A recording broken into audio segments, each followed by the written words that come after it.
How's it going, guys? So we are back with another Suicide Squad Kill the Justice League video, and I want to discuss why the talk around this game is getting ridiculous. But I don't just want to concentrate on the negatives. I'd like to talk about some of the positives as well, because I've been playing the game, and I'll tell you what, I was pleasantly surprised. So on the 29th, console players could start playing, and they quickly realised there was an issue.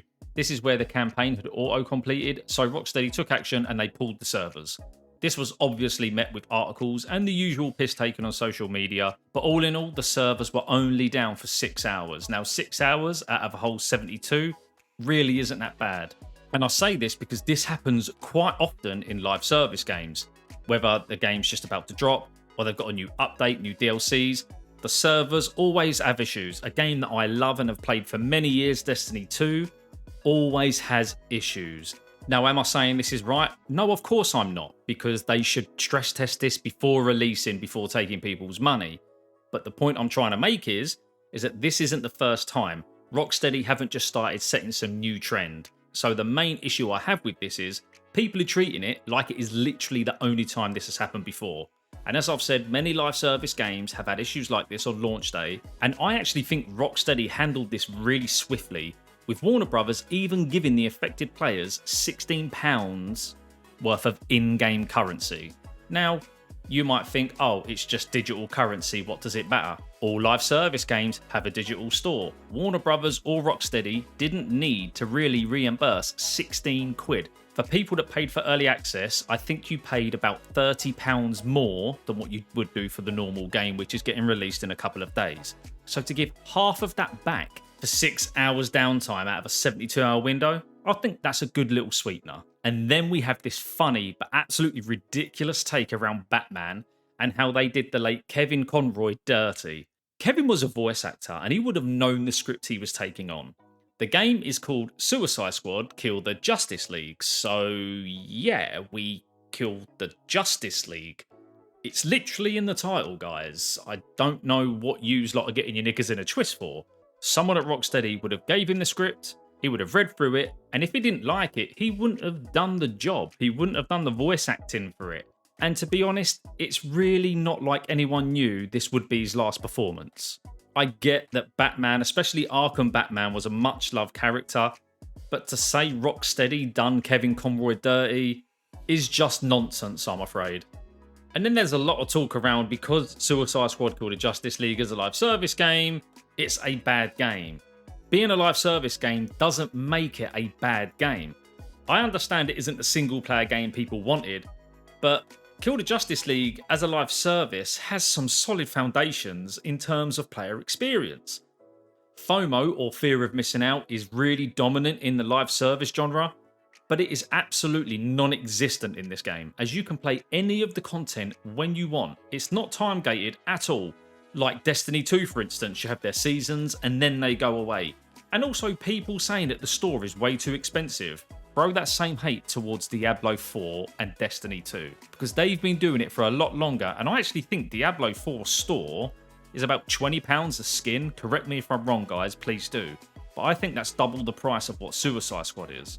And Mutahar, as known as Some Ordinary Gamers, he tweeted out his thoughts about the game, and at the end he said it's a live service hell.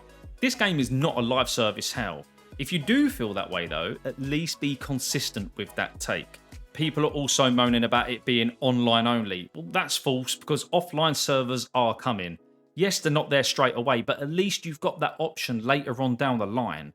So to say this is a live service hell or this game is shit because it's a live service is just not true. It's actually really player friendly. At least give them a chance and not dunk on them 2 days after the game's out in early access.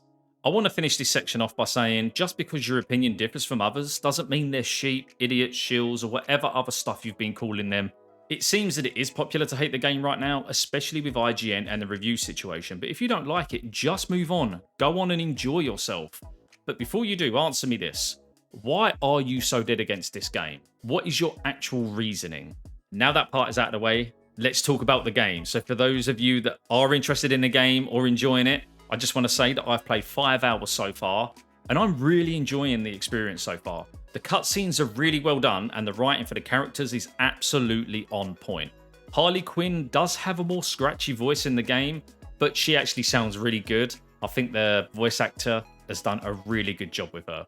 King Shark does have a bit of Drax about him. I absolutely love Drax in Guardians of the Galaxy and find him funny, and King Shark definitely comes across as that, and that's all that matters, that you find it fun. Although the cutscenes are great, they are actually quite frequent, and for me, they actually break the immersion of the gameplay. Sometimes you'll be getting into the swing of things, then the mission is over and other cutscenes roll around. I actually wish some of the missions were longer, but that's because Rocksteady have done such a great job with how the characters feel when you're traversing, sliding, and shooting. They just flow so well together. Like with Boomerang, I'll be shooting someone and I can teleport with my Boomerang straight to another enemy and I'm back into the action again.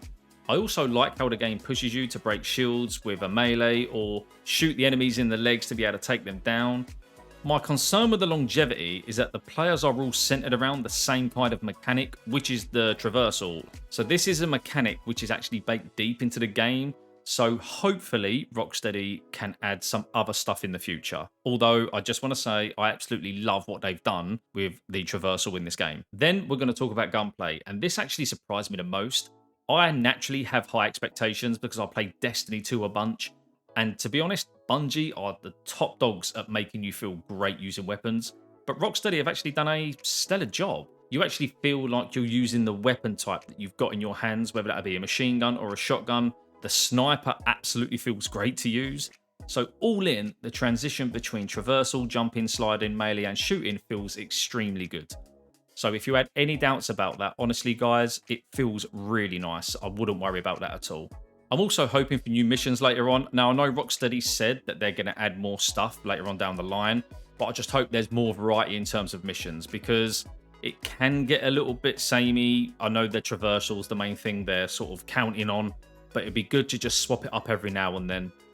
The skill tree also has some nice additions. I've not unlocked hardly anything right now, but you can still hover over and you can still kind of start planning out what you're going to want to unlock further down the line. Now, one of the main ones is upgrading Deadeye's backpack, as to me, I found it a bit clunky and hard to use, and it just dies out really quickly. I also see why Rocksteady are releasing more later, because the gameplay actually takes some getting used to, if I'm honest. Playing as Boomerang, then switching to, say, King Shark, actually takes some getting used to in terms of the flow, so loading us straight in with all these other things to do could actually be quite overwhelming. But so far, I'm enjoying it, and I'm looking forward to playing the endgame content and jumping in with you guys and seeing where this game goes. But as always, if you've enjoyed the video and you haven't already, hit that subscribe button and hit the thumbs up button as well, because it helps the channel and video out massively. Anyway, guys, take care, and I'll see you on the next video.